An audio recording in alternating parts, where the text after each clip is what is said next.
Joining me in today's episode is my medical director, Dr. Mildred Santarufo. She is known best to her patients as Dr. Millie. In today's episode, we are going to uncover the mystery of how the thyroid really impacts your weight. I have had Dr. Millie on the show in previous episodes, so I know that you're going to get a lot out of this conversation. At the end of the episode, Dr. Millie is going to share some red flags that you should look out for if you suspect that your thyroid could be off. And I'm going to give you a Jamie's gem at the end that you don't want to miss. Are you struggling with weight loss despite trying everything? You're not alone. Welcome to the Real Results for Life podcast, where we dive deep into the secrets of sustainable weight loss. I'm your host, Jamie Young, founder of Real Results Medical Weight Loss, located in Kennesaw, Georgia. With over 10 years in the medical weight loss industry, I've successfully guided hundreds of clients to their dream weights. In this podcast, we will explore the keys to sustainable weight loss and make healthy choices an important part of your lifestyle.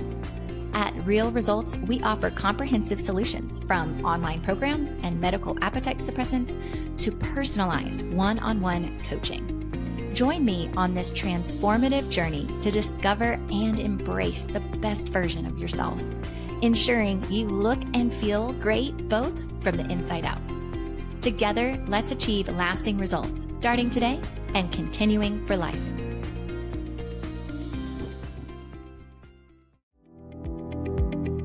Before we get started, please remember that the information we share here is for educational purposes and from personal experience. Each individual's health, fitness, and nutrition needs are unique. Therefore, please consult a healthcare provider before making any changes to your diet or exercise routine. Let's learn together responsibly and make informed decisions about our health. Enjoy the show. Hi, Dr. Millie. How are you? Very well. Thank you, Jamie. Yay. I am so glad that you are here and that we are going to talk about something that a lot of people really struggle with, the thyroid, especially as it is related to weight loss. And so let's start at the very beginning for thyroid. What does the thyroid have to do with weight loss or weight gain? So the thyroid is a gland that's located in your neck, and it modulates your metabolism. So if it's underacting, it's going to slow your metabolism down and cause weight gain. If it's overactive, it's going to speed up your metabolism and cause weight loss. But in addition to that, there are multiple other symptoms associated with either as well, because the thyroid does literally affect every organ system to some degree. But it's all through the mechanism of affecting your metabolism. Yes. Well, in metabolism, I mean, that's the system that's burning energy, right? And we want the body burning fat for energy during weight loss. And so if the thyroid is not cooking the way it needs to, then yeah, it's not going to be beneficial. Well, I have patients, they love to tell me, they say, Jamie, I just had a physical and my PCP, my primary care physician, they said my thyroid is normal, so I don't need to get lab work done. And I tell them very kindly that normal does not mean optimal for weight loss. And so can you explain this idea, normal versus optimal? So normal are the reference ranges that are assigned by the reference labs. And they're typically very wide because they have to accommodate all age groups and both genders. But optimal ranges are more specific to an individual's age, gender, other comorbidities. So there really is a much more narrow reference range that we utilize to be more accurate about where your metabolism is at than those wider reference ranges that the labs list. Yes. And if the primary care physician isn't looking for any thyroid issues, if they see it's in normal range, they may just move on and not even think about addressing it. We find that a lot, I think. Correct. Oftentimes, particularly with hormones, not just thyroid, but female hormones, adrenal hormones, everything. Unless, unfortunately, unless the result is in bold type or marked as high or low, doctors will just run through the labs very quickly and don't always really spend the time looking at each individual result and evaluating it a little more closely to determine if it's really where it should be or not. Yes. What other symptoms would be a red flag for someone who thinks their thyroid might not be functioning correctly? Obviously, lab work is going to give the answer, but before the lab, what kind of red flags should people go to someone to adjust their thyroid? So the two most prevalent symptoms that usually manifest are the weight gain or inability to lose weight. Fatigue is the second. And then after that, it may be hair loss. It could be feeling cold all the time, even in an appropriate temperature. But in addition to that, it can include depression, memory issues, dry skin, brittle nails, swelling, joint pain, muscle pain, numbness and tingling, constipation, irregular cycles in women, difficulty swallowing, hoarseness of your voice. It literally affects every single organ system. Wow. Wow. So they have one of these symptoms. They come to someone who's going to evaluate their thyroid. They do the labs. What kind of medications are out there? I mean, what kind of prescription medications, solutions are there for thyroid issues? So the most prevalent that's used in traditional medicine is Synthroid, or levothyroxine is the generic name for it. And that's T4, just T4. Most physicians start there, which can be beneficial in the right circumstances. But there are a certain percentage of individuals that don't convert that T4, which is the inactive form of the hormone, into the active form, the T3. And it affects about 20 to 30% of the population that has underactive thyroid. And so if they're not able to convert that, then you could throw as much levothyroxine as you want at them. They're still not going to lose any weight and their symptoms aren't going to improve. And so those individuals then need the additional T3, which can either be as a separate medication called liothyronine, the brand name is Cytomel, or there are also some natural products that are desiccated pig thyroid, basically. And there's a few different brand names of that. There's Armor and there's NP. And those have both the T4 and the T3 in the one tablet. And there's quite a few individuals that do particularly well with a natural product versus a synthetic product, which is what the levothyroxine and the liothyronine is. Those two are made in a lab in a test tube, and so some people will respond to it, but other folks just do better with a natural product. Yeah, no, that makes sense though. Are there any natural supplements that you recommend to patients when they're treating thyroid that would help? Any kind of vitamin? So it just depends on if you have a deficiency in certain vitamins and minerals. If you don't have the deficiency, then utilizing them is not going to help anything further. But it probably is a good idea to make sure that you do have enough iodine in your system. Selenium is another really important cofactor as well. So those would be the two to really make sure are working, or that you have enough of in order for your thyroid to work properly. Right. And then once patients are on thyroid medication, at Real Results, we monitor them depending on the patient every 8, 10, sometimes 12 weeks. And so what I find from patients is they actually come in and their primary care has given them some thyroid medication, but they don't do follow-up labs, but annually. And so, the thyroid can change with all sorts of different factors, right? Correct. So, obviously maintaining the labs and getting them evaluated regularly is important. How often do you recommend getting your labs done and followed up with for patients? When you first start treatment, you'll want to do it a little more frequently until you kind of get things stabilized. You don't want to do it any earlier than 6 weeks. That's the absolute minimum, because thyroid hormone has a very long half-life, so it takes a while for it to get to therapeutic levels in your system. So you don't want to check it too early because you might still be going up. And if we make adjustments too soon, now you may become hyperthyroid. So a minimum of 6 weeks, but it'd be much better to do about the 10 to 12 weeks. And then once you've got yourself stabilized, you can stretch it out to 6 months. But I don't typically recommend going a year because there are so many factors that can affect it.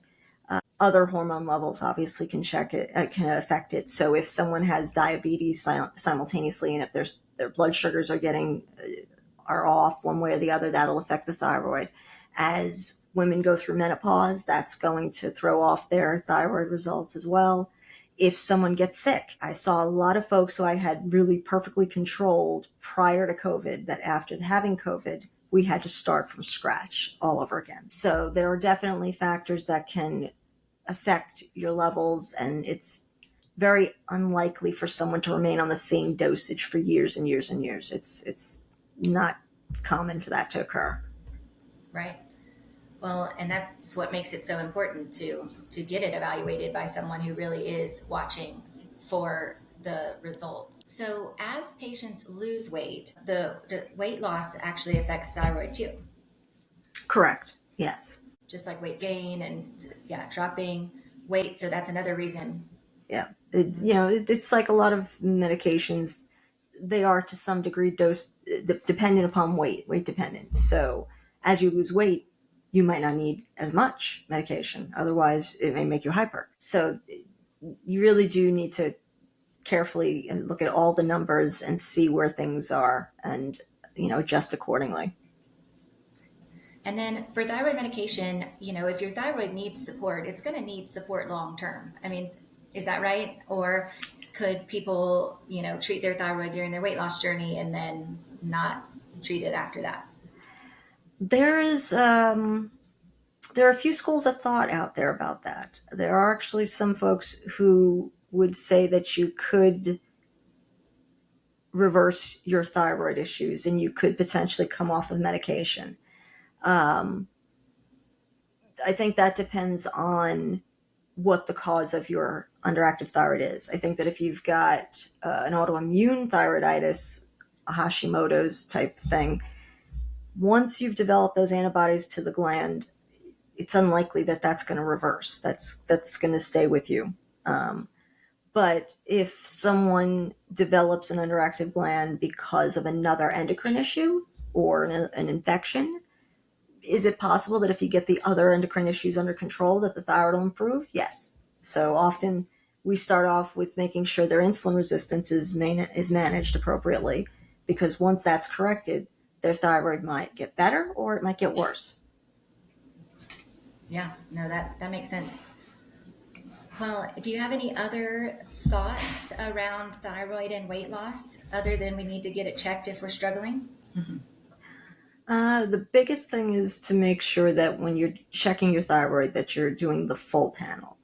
Unfortunately, most doctors and most traditional medicine focuses entirely on the TSH, and that's for thyroid stimulating hormone, and that's actually a pituitary hormone. And so because your pituitary gland isn't just watching your thyroid and has to watch all of your glands, and there are certain ones that may take priority, it's not unusual for your actual thyroid hormones, the T3 and T4, to start declining, and your pituitary hasn't picked up on it yet because it's busy elsewhere. So to really gauge the full picture, you need all of the hormones to get the most accurate evaluation of what the function of the gland is. Absolutely. That makes so much sense. Well, thank you so much for diving into the thyroid with me, and we will be on future episodes soon. Thank you. Appreciate it. Hi, friend. I hope you are enjoying this episode so far. And I know that weight loss can be overwhelming, and sometimes you don't even know where to start. Well, I have a quiz for you to help you get over that first step. So it's called Which Weight Loss Prescriptions Are Right for You? And it's going to ask you questions on your medical history and your lifestyle. And the resource can be found on my website at realresultsforlife.com, and click on the appetite suppressant section. By doing this quiz, it can point you in that right direction.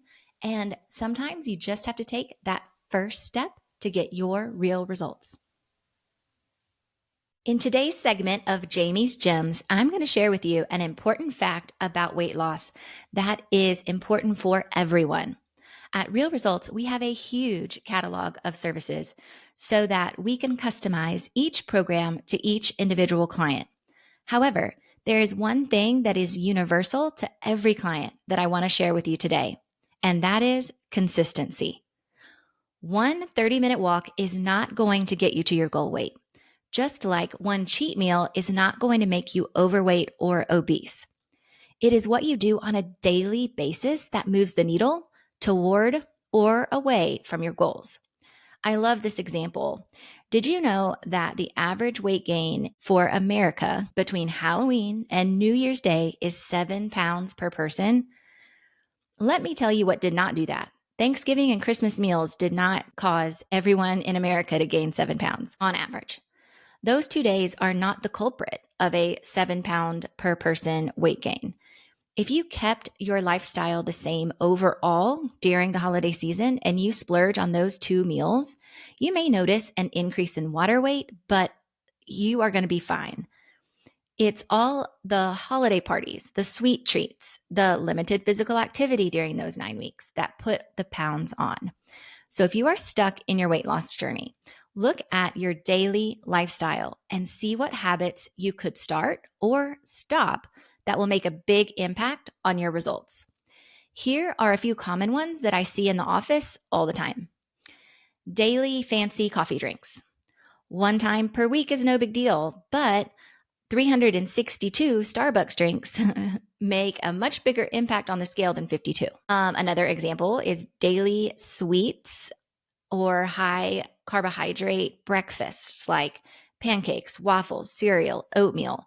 Swap those out for eggs, turkey bacon, sausage, and veggies. That will make a huge difference, not only in your goal weight, but how you feel when you start your day. Another one I see really often is people who are drinking full calorie sodas. So Coke instead of a Coke Zero or a Diet Coke. And if you're doing that daily, if you're having a full calorie soda daily, then it is definitely going to impact your weight. In fact, a lot of people just take out, or even not even take out, but just swap Coke for Diet Coke, and you'll lose 10 pounds if you make that consistent change every day. Another example is dessert habits and eating at night. So if you're eating at night every single night, right before you go to bed, or have something sweet right before you go to bed, that is one of those little things that you can change to really make a long-term impact. And the last example that is an easy thing that to pay attention for is eating candy at 2 p.m. every day at the office. That is a habit that a lot of people have. They get like a candy bar or they have something sweet around that midday, and they do that every single work day or even every single day of the week.